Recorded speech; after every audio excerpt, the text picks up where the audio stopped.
प्राथमिक ज्योतिष ज्ञान पर आधारित डेली हॉरोस्कोप में आत्म चेतना के प्रारंभिक ट्रायल बेसिस वीडियो चैनल में मीनू शर्मा का हार्दिक अभिनंदन। आज के इस टास्क में हम जानेंगे कि मन क्या है।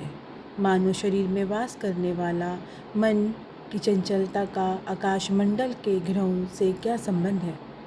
वस्तुतः आकाशमंडल में स्थित सभी ग्रह, उपग्रह आदि निरंतर गतिशील हैं, जो एक राशि से दूसरे राशि में संचरण करते रहते हैं, क्योंकि संचरण या गतिशीलता से ही परिवर्तन आता है।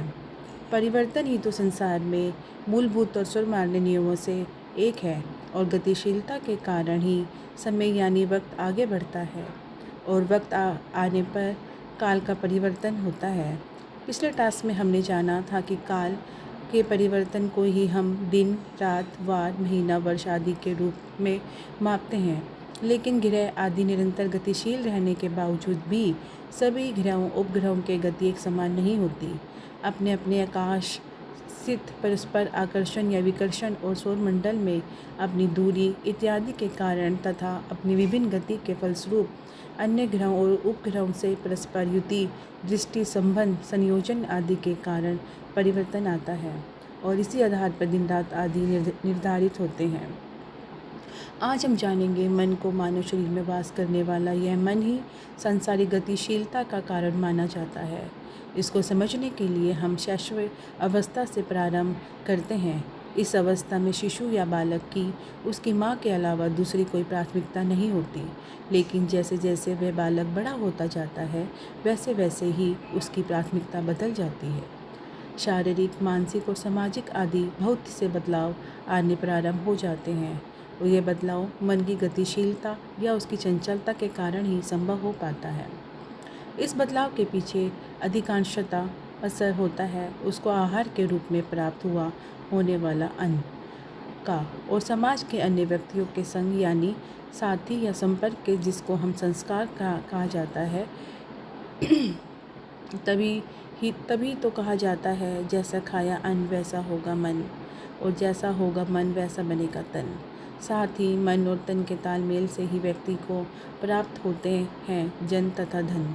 ज्योतिष शास्त्र में मन का कारक है चंद्रमा, और चंद्रमा के अध्ययन से ही मन को समझा जा सकता है, क्योंकि ग्रहों में सबसे तेज गति चंद्रमा की ही है। मन भी चंद्रमा की तरह सदैव गतिशील रहता है। मन की गति ही चंचलता कहलाती है। मन को समझने के लिए मन के शाब्दिक अर्थ को पहले समझना जरूरी है। मन 2 अक्षरों से बना है, म प्लस न, और इन दोनों अक्षरों के अलग अलग विभिन्न अर्थ हो सकते हैं, लेकिन जब ये आपस में मिल जाते हैं तब शब्द रूप में इसकी अर्थ किसी और वस्तु, व्यक्ति, घटना या स्थिति को सूचित करता है, और इसी कारण से किसी भी भौतिक शरीर में वास करके उसको गतिशील बनाने के अर्थ में उसको मन कहा जाता है। और इस मन में परिवर्तन तभी आता है जब यह अक्षर या मात्रा या स्वर का इसमें जोड़ या लगाव होता है। अब ये अलग बात है कि इस अक्षर, मात्रा या स्वर को लगाया कहाँ गया है। जैसा कि मन के बीच में लगाया गया अक्षर या आ की मात्रा से यही शब्द मान बन जाता है, और मन जिस बात को मान लेता है वो घटित होता है। अब वो चाहे अच्छा हो या बुरा, सही हो या गलत, यह तो तात्कालिक परिस्थितियों पर निर्भर करता है। इसी प्रकार से यदि इस अक्षर या आ की मात्रा को यदि मन के अंत में लगा दिया जाए तो शब्द बन जाता है मना या ना कहना। इसलिए कई बार हम कहते हैं कि मेरा मन ही नहीं मान रहा, या किसी अन्य काम के लिए कर रहा, तब उस मन को मानना होता है, और ये मन की आखिरी अक्षर ना को दोबारा लगा दें तब यही शब्द बन जाता है मनन, जिसका शाब्दिक अर्थ है बगैर कोई ध्वनि उत्पन्न किए हुए मन ही मन सोचना यानी चिंतन करना।